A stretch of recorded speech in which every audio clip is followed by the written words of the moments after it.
Tiles করা বাড়ি, এটাকে একটা গৌরবের কিতা আছে। টাইলসের মধ্যে তো মানুষের মুতেও, পেশাবখানা বাথরুমে টাইলসের মানুষের মুতে না, তো তো টাইলস এটা একবারে বেড়াগিরির কিতা।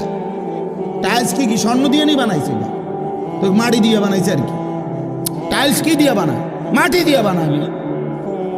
এটার মধ্যে বড়াই করার কি আছে?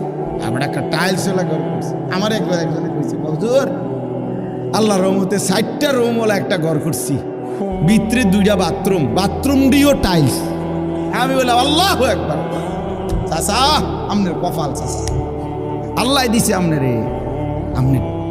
আমনের বাপ দাদা 14 গোষ্ঠী আগে মাটিতে পেশাব করতো, এখন আল্লাহর রহমতে আমনের জিফুত নাতি নাতি লইয়া টাইলসে মতেন।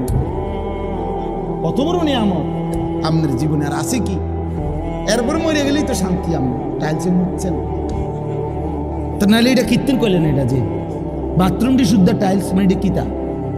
এটা কেন বললেন? কর না, এটা কি হুড়াঙ্গিরি হুনাইলেন?